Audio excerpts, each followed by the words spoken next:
नमस्कार, मैं पीयूष कुमार। आप देख रहे हैं हमारे साथ हम सबका ऐतिहासिक खबरों वाला चैनल होनहार बिहार। जैसा कि कहते हैं ना, शिक्षा उस शेरनी का दूध है जो पिएगा वो दहाड़ेगा। ये बात जो है सटीक बैठती है बेगूसराय के बीएसएस कॉलेजिएट स्कूल के एक पूर्व शिक्षक हैं श्री राजेंद्र नारायण प्रसाद सिंह, जो फिजिक्स के टीचर थे। ये उन पे सटीक बैठती है। आइए उनसे मिलते हैं और बिहार में बेगूसराय में शिक्षा के प्रति उनका क्या सुझाव है, उनसे बात करके पता करते हैं। और आप सब सुनिए। नमस्कार सर। धन्यवाद। सर, आज मैं आप लोग के बीच आया हूँ कि बिहार में शिक्षा का क्या अभी स्तर है और पहले क्या था, इसके बारे में जानने के लिए। देखिए, बहुत बड़ा परिवर्तन हमको देखने को मिल रहा है। पहले जो शिक्षा दी जाती थी, प्रधानाध्यापक हैं, शिक्षक हैं, वो शिक्षक मैनेज करते थे, प्रधानाध्यापक मैनेज करते थे। आज की जो शिक्षा स्थिति है, वो ऊपर के जो लोग जिन्हें शिक्षा के बारे में ज़्यादा जानकारी नहीं है, उनके हाथ में मैनेजमेंट चला गया है। तो दोनों में फ़र्क हो जाता है।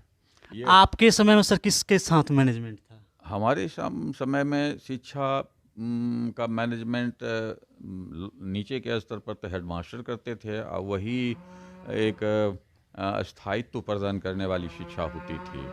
अब जो देख रहे हैं, प्रधानाध्यापक की बात लोग नहीं मान रहे हैं, शिक्षक भी गुटबंदी में बटे हुए हैं। और इसका मुख्य कारण सर क्या है? का मुख्य कारण हम समझते हैं कि राजनीति है।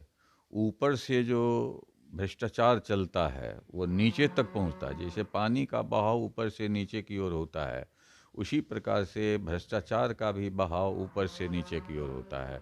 और जो टीचर लोग हैं वो भी राजनीति में घसीटे जाते हैं, ऊपर के लोग उन्हें घसीटते हैं और तदनुसार अपने मन मुताबिक उन्हें वक्तव्य दिलवाते हैं।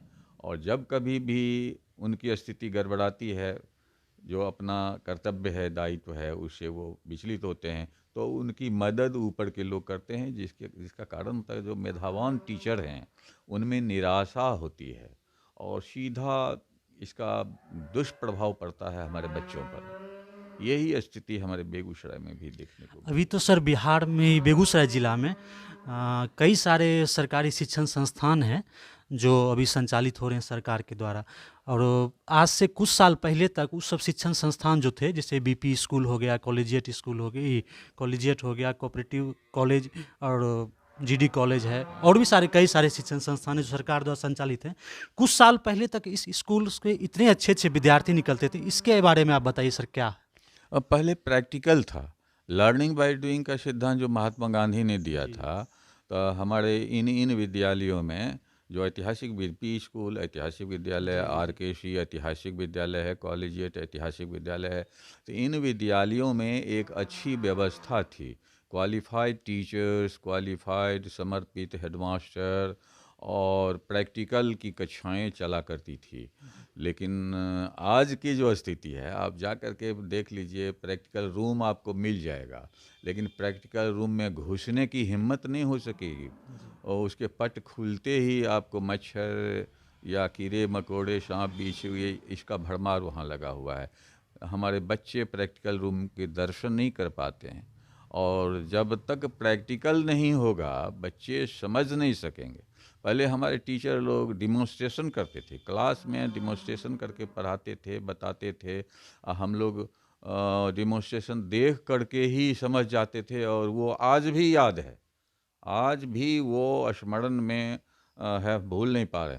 लेकिन जो थियोरिटिकल क्लासेस होता था उसका ज़्यादा प्रभाव नहीं पड़ता था। एक बहुत बड़ा दुष्प्रभाव हो गया है कि किसी विद्यालय में, महाविद्यालय में प्रैक्टिकल क्लासेस नहीं होता है।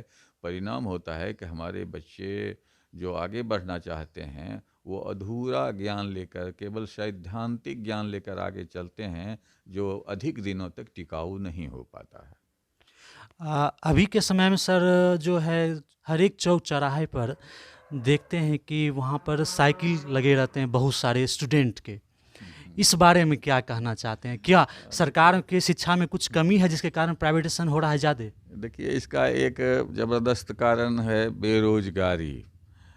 लोग किसी तरह से डिग्री हासिल किए, हम किसी तरह का बोल रहे हैं, 35 अरब से हम देख रहे हैं कि हमारे बिहार में नकलबाजी चल रही है। और इस नकलबाजी का दुष्परिणाम ये हो रहा है कि डिग्री तो लोग ले रहे हैं, लेकिन जो उनके पास प्रतिभा होनी चाहिए वो है नहीं, और उनके मुताबिक सर्विस उन्हें मिल नहीं रही है, बेरोजगारी बढ़ गई। तो बेरोजगारी को दूर करने के लिए एक छोटा मोटा रोजगार के रूप में वो शिक्षा को ले रहे हैं, जहाँ तहाँ इसमें कोई पूंजी लगती नहीं है। कहीं एक रूम ले करके 2 4 10 5 विद्यार्थी को बैठा करके अपना वो ये क्या करें, एक मजबूरी है उनके साथ, और ये तो सरकार समझे, इस मजबूरी को नहीं समझ। जैसा सर ने कहा कि नकलबाजी चलती है, तो मैं भी बीपी स्कूल का एक छात्र रहा था, और सर का मैं विद्यार्थी भी हूँ, अपने बाल्यकाल से ही विद्यार्थी हूँ, और हमारे गुरुदेव भी हैं। और उस समय की मैं बात करता हूँ, मैं भी कुछ अगर सर के यहाँ टेस्ट होता था तो सर इधर उधर कुछ झांकते भी थे तो सर पिटाई करते थे मुझे कि नकल क्यों करते हो, जीवन में कभी आगे नहीं बढ़ पाओगे। ऐसा मुझे सानिध्य सर से प्राप्त हुआ है। आप लोग लड़के लोग जो यहाँ के हैं, सर ने कहा कि वहाँ पे नकल चला करते थे उस समय। हाँ, सच, अभी भी नकल चला करते हैं, जिसके कारण ये परिणाम बिहार में के बच्चों को भुगतना पड़ रहा है। आगे बिहार के बच्चों का भविष्य कैसे सुधरे, आइए सर से जानते हैं उस बारे में। बहुत गूढ़ सवाल आपने किया। इसको सुधारने के लिए ज़मीनी स्तर से प्रारंभ करना चाहिए, और जो हमारी सरकार है वो संवेदनशील नहीं है। हम कैसे उसके खिलाफ बोलें, लेकिन सरकार होती है। जो सरकार चाह लेगी, शिक्षा को अपने हाथ में ले लेगी। आप जैसे सुन रहे हैं कि दिल्ली की सरकार है, तो दिल्ली की सरकार में एक दूरदर्शिता हमको देखने को मिल रही है कि ज़मीन पर उसने अपनी समझदारी को उतारी है, और विद्यालय महाविद्यालय को एक अच्छी सूरत के रूप में प्रकट कर। तो यदि गवर्नमेंट चाह लेगी तो क्या नहीं समझ, सारी शक्ति उसके जिम्मे है, पैसा उसके पास में है। पैसा का अपव्यय जो दूसरे रूप में वो कर रही है, यदि एजुकेशन में थोड़ा बढ़ा दे और कड़ाई से शिक्षक की बहाली, परीक्षा और मूल्यांकन, पढ़ाई, ये कड़ाई से लागू करवा दे, चाहेगी सरकार तो होगा, ये हमको परम विश्वास है। छोटे स्तर पर हम लोग चाह लेते, हम लोग बहुत छोटे छोटे लोग हैं, हम लोग जब टीचर थे तो चाह लेते थे कि बिल्कुल 4 बजे तक क्लासेस चलेगा और हर घंटे में पढ़ाई होगी, तो हम लोग करवाते थे। तो वो करवाते थे। गवर्नमेंट चाह लेगी तो नहीं होगा। गवर्नमेंट चाहती है, ऊपर चाहती है, फिर उसको छुट्टी नहीं है, अपनी कुर्सी बचाने की छुट्टी नहीं है, उसी में समय वो देते हैं। और एजुकेशन को देखने वाला है कि हर डिपार्टमेंट में शिक्षा मंत्री है, तो आपको आरडीडी है, डायरेक्टर है, ये सब सारी सीढ़ियाँ बनी हुई है, लेकिन ये सारी सीढ़ियाँ सड़ी हुई मालूम पड़ रही है हमको। कहीं से कोई आदेश चलता है, चलते चलते कहीं जाकर के गुम हो जाता है, नीचे धरातल तक उसका असर हो नहीं पा रहा है। हमारा विश्वास यही बनता है कि यदि गवर्नमेंट चाह ले, विभाग चाह ले, तो शिक्षा विभाग सुधर जाएगा। अभी भी समय है। हम सलाह देना चाहते हैं गवर्नमेंट से, अनुरोध करना चाहते हैं कि आने वाला समय और ख़राब हो जाएगा यदि इसी तरह से आप राजनीति में शिक्षक को घसीटते रहेंगे, अपने आप को केवल राजनीति करने में ही समय देते रहेंगे, तो एक समय आएगा कि आपका भी पोता, आने वाले समय में आपकी जो पीढ़ी होगी वो भी बर्बाद हो जाएगी। आप सर का कहना बिल्कुल सही है कि आगे अगर हमको देखना है तो पहले शिक्षा को बढ़ावा देना हो, एक अच्छी शिक्षा को।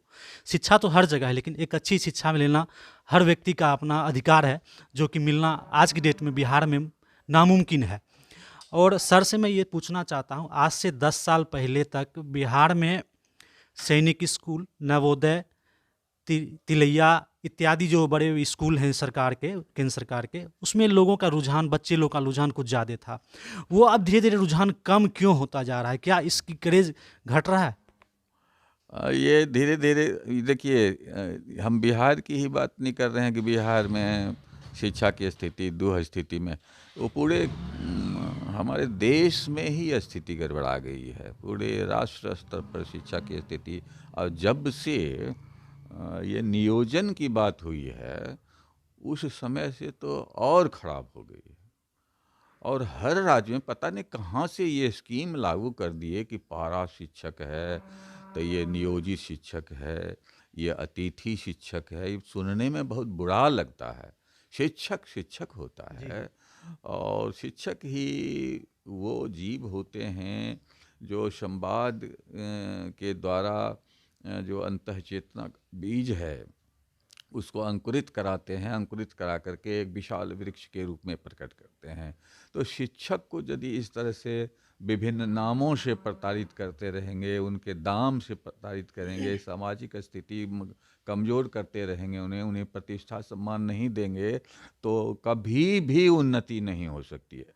शिक्षक समाज की रीढ़ होते हैं और देश के श्रृंगार होते हैं। इसलिए हम चाहते हैं कि अच्छे शिक्षकों की बहाली हो, जो प्रशिक्षित शिक्षक जो ऑलरेडी टीचर बचपन से ही उनके दिमाग में है कि हम शिक्षक बनेंगे, तो वैसे वैसे शिक्षकों का चुनाव कीजिए और विद्यालय को सुदृढ़ कीजिए, व्यवस्था को नीचे से ऊपर तक सुदृढ़ किया जाए, तभी कल्याण हो सकता है। आज की जो स्थिति है वो पहले से बिल्कुल भिन्न हो गई है।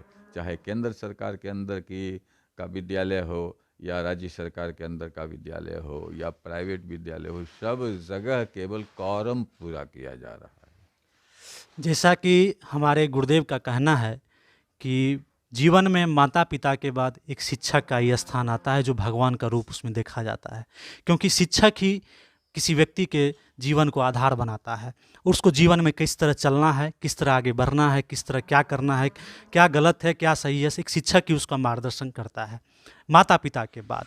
तो शिक्षक एक भगवान का रूप है, और हम सरकार से भी अनुरोध करते हैं और सर के साथ कि शिक्षक को, एक अच्छे शिक्षक को विद्यार्थी को दीजिए जो उसका मार्गदर्शक करे।